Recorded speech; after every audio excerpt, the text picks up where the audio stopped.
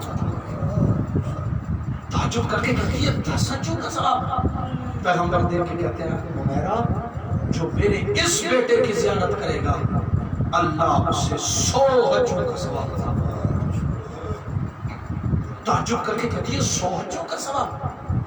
پیغمبر دیکھ کے کہتے ہیں جو میرے اس بیٹے کی ایک بار زیارت کرے گا اللہ اسے 1000 حج کا ثواب عطا فرمائے. دیکھ کے کہتی ہے 1000 روایت دلانی.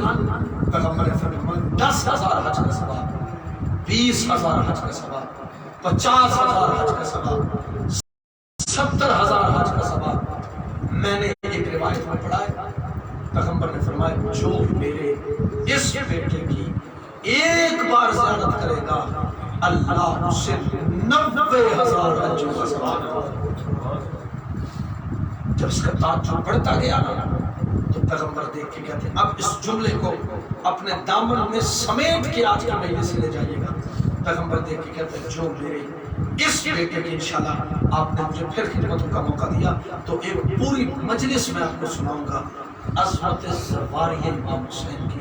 جو امام حسین کی زیارت کرتا ہے نا اللہ اسے کیا عطا کرتا ہے انشاءاللہ میں آپ کو سناؤں گا. بس میں آگے بڑھنا چاہتا ہوں. پیغمبر نے فرمایا ایک حج امتی کا حج ہوا کرتا ہے, ایک حج نبی کا حج ہوا کرتا ہے, ایک حج رسول کا حج ہوا کرتا ہے, اور ایک حج میں محمد کا حج ہے. اب جو نہیں گئے کربلا انشاءاللہ اسی سال جاؤ, جو گئے ہو اپنی سواری کی قیمت آج کی مہینے سے وصول کر کے جانا. میرے مولا دیکھ کے کہتے ہیں ایک حج امتی کا حج ہے, ایک حج نبی کا حج ہے, ایک حج رسول کا حج ہے, اور ایک حج میں محمد کا حج ہے.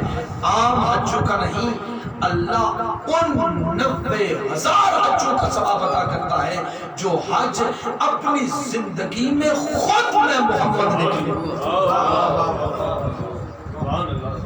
حج کرنے کے بعد پریشان رہتا ہے, پتہ نہیں میرا حج قبول یا نہیں, پتہ نہیں میرا حج درجہ قبولیت پر پہنچا یا نہیں. لیکن جو زیارت حسین کر کے آتا ہے اللہ اسے مشبش حجوں کا نہیں بلکہ قبول شدہ حجوں کا ثواب عطا کرتا ہے. میں نے اس لیے یہ روایت پیش کی ہے. پچھلی جو بات کی وہ توحید کی بات میں نے کی ہے, تو اس لیے میں نے یہ بات کی ہے کہ اگر اس وقت روح زمین پر اگر کوئی وہ مقام کہ جہاں سے ہمیں توحید کا زندہ اور جاوید جلوہ نظر آتا ہے تو وہ کربلا کا. اسی کے اوپر میں ایک لفظ مسائل کا دیا کر دیتا ہوں. کربلا زندگی میں ایک بار ضرور جانا. ایسا تو کبھی انسان کا پورا ہو ہی نہیں سکتا. زندگی کے معاملات تو ختم ہو ہی نہیں سکتے. زندگی میں ایک بار کربلا کی زیارت ضرور کرنا. اور جو کربلا گئے ہو, میں نے یہ جملہ کربلا میں کہا تھا. میں نے کہا تھا کربلا کے ساتھ ایک امام بارگاہ میں مجلس تھی, پڑھنے کا شرف حاصل ہوا تو میں نے زائرین سے کہا تھا بہت بڑا اجتماع تھا. میں نے کہا جو مولا کی زیارت پر آئے ہو نا تم یہ نہ سمجھنا کہ ہم پیسوں کے ساتھ آئے. نہیں, یہ حماقت نہ کرنا. کربلا انسان پیسوں کے ساتھ نہیں جاتا, وہی کربلا جاتا ہے جسے سکینہ کے بابا خود بلاتے ہیں. ہر کوئی کربلا نہیں جاتا. میں نے بڑے بڑے امیر لوگوں کو, بادشاہوں کو دیکھا ہے جو کربلا نہیں جا سکتے, لیکن میں نے بھیک مانگنے والوں کو کربلا. اپنے بلاوے کا انتظار کرو, کربلا ضرور جانا. ایک بار کربلا جا کے غریب کی مقتل ضرور دیکھنا. اللہ سید زادے کی محنت کو اپنے بارگاہ میں قبول فرمائے. سید کی توفیقات خیر میں مولا فرمائے. ان کے والد گرامی کی قبر کے اوپر اللہ اپنی رحمت کا نزول فرمائے, ان کے گناہ معاف فرمائے. عزاداروں, میرا جی چاہتا ہے 2-3 منٹ 5 منٹ جو میرے پاس بچے ہیں، میرا جی چاہتا ہے آج کی مجلس میں اس بیوی کو پرسہ دیا جائے کہ بعد از واقعہ کربلا جتنی دیر تک وہ بیوی زندہ رہی، جتنے بزرگ میرے سامنے بیٹھے ہو، جتنی دیر تک زندہ رہی نہ ٹھنڈا پانی پیتی تھی نہ چھاؤں میں بیٹھتی تھی۔ اللہ تعالیٰ نے مظلوم کائنات ایک دم میں بسم اللہ کرو بزرگ مولا کو سلامت رکھے، کہتے ہیں اتفاق ایک کاروان کربلا میں جاتا ہے ایران سے، اور جا کے کربلا میں انہوں نے کربلا کے تمام شہداء کی قبروں کی زیارتیں کی۔ اب جو زیارت کر چکے تو ایران کے بہت بڑے مجتہد تھے جو عراق میں رہتے تھے، ان سے کہا ہم نے کربلا کے میدان میں ہر شہید کی، اگر تیرا ذہن مجلس میں ہے نا، یہ جملہ خطابت نہیں حقیقت ہے، مجھے اللہ کی قسم ہے، یہ جو پڑھنے والا کہتا ہے نا آنکھ جانے اور شام کی ملکہ جانے، یہ جملہ درست ہے، اگر تیرا ذہن مجلس میں ہے تو دل دکھا دینے والا جملہ میں کہنے جا رہا ہوں۔ انہوں نے ہر کہا، آیت اللہ کشمیری تھے وہاں پر، ایران کے مجتہد تھے، ان سے کہا ہم نے کربلا کے میدان میں ہر شہید کی قبر کی زیارت کی ہے، لیکن ہمیں کربلا کے کسی مقام پر حسین کے علی اصغر کی قبر نظر نہیں آئی۔ اور رو پڑے اور رو کے کہنے لگے میں تمہیں کیا بتاؤں، بڑا وقت گزرا ہے مجھے بھی کربلا میں، لیکن آج تک میں نے حسین کے علی اصغر کی قبر کی زیارت نہیں کی۔ رونا نہ آئے، رونے والی شکل ضرور بنا کے بیٹھا، اللہ جانتا ہے باب الحوائج کی مجلس ہے، اگر کوئی بے اولاد بیٹھا ہے تو تم ضرور دعا مانگنا۔ میرے استاد مکرم قبلہ جملہ فرمایا کرتے ہیں، میرے قبلہ فرمایا کرتے ہیں، تم ممبر سے کہتے ہو نا شہزادہ علی اصغر باب الحوائج، میرے قبلہ فرمایا کرتے ہیں دنیا کو بتایا کرو صرف حسین کا علی اصغر، بابا جی صرف حسین کا علی اصغر نہیں، حسین کی سکینہ بھی باب الحوائج ہے۔ اللہ تعالیٰ نے مظلوم کائنات آیت اللہ کشمیری رات ہوئی، اب جو گئے نہ جا کے سو گئے، اب جیسے سوئے نا ان کی خواب میں امام حسین تشریف لے آئے۔ میرے مولا دیکھ کے کہتے کشمیری تو نے میرے زائرین کو میرے علی اصغر کی قبر کا کیوں نہیں بتایا؟ کشمیری میں بسم اللہ کروں، کشمیری رو کے کہتا مولا میں کیا کروں، مدت بیت گئی آپ کے قدموں میں، لیکن آج تک میں نے آپ کے بیٹے علی اصغر کی قبر کی زیارت نہیں کی۔ میرے مولا دیکھ کے کہتے ہیں آج کے بعد زائرین جو تم سے پوچھے نا ان کو بتا دینا قبر پسر من در سینہ من است، دنیا کو بتا دینا علی اصغر عصر عاشور حسین کے سینے میں دفنا گیا تھا۔ جزاک اللہ جزاک اللہ جزاک اللہ۔ عزاداران کائنات 2 لاشیں کربلا کے میدان میں حسین نے ایسے اٹھائی تھی جیسے قاری قرآن اٹھاتا ہے۔ بتاؤ وہ 2 لاشیں کون سی ہیں؟ ایک مولا قاسم کی لاش تھی اور ایک شہزادہ علی اصغر کی لاش تھی۔ عزاداران بالکل قریب سے ایک روایت سنو، مجھے اجازت دو۔ مولا نے اٹھایا علی اصغر کو، اتنا غریب ہو گیا زہرا کا لال، قوم میں اشقیاء سے کہتا ہے اور تمہاری نظر میں گناہ گار ہوں تو میں حسین ہوں، اس بچے کو تو پانی دے دو۔ عزاداروں آپ کے کیسے دل اس جملے کو 6 باروں میں برداشت کریں گے؟ ظالم ایک دوسرے کو دیکھ کے ہنس کے کہتے حسین تو نے پانی خود پینا ہے، بہانہ بچے کا کرتا ہے۔ میرے مولا دیکھ کے کہتے ہیں نہیں اس کو پانی دے دو۔ عزاداروں ظالم دیکھ کے کہتے ہیں اگر یہ بچہ خود پانی مانگے تو ہم پانی دیں گے۔ ایک دفعہ میرے مولا دیکھ کے کہتے ہیں علی اصغر تیرے باپ کے امتحان کا وقت ہے، اگر سمجھ آ جائے تو مجھے ہاتھ میں دعا کر دینا، تیرے باپ کے امتحان کا وقت ہے۔ عزاداروں علی اصغر نے اپنی خشک زبان کو اپنے تالو سے چھڑوا کر ایک جملہ 3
علم الذین ظلموا وإياک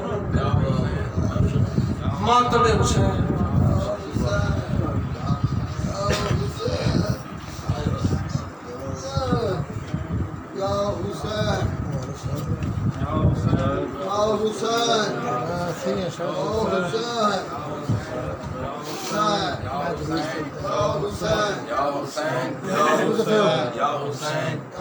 سارے ماتم میں شامل ہو سارے شامل نو ویکھ دھپتے بھول گئے رباب چھاواں اصغر نو ویکھ دھپتے بھول گئے رباب چھاواں اصغر نو ویکھ دھپتے بھول گئے رباب چھاواں اصغر نو ویکھ دھپتے بھول گئے رباب چھاواں اصغر نو ویکھ دھپتے بھول گئے رباب چھاواں اصغر نو ویکھ دھپتے بھول گئے رباب چھاواں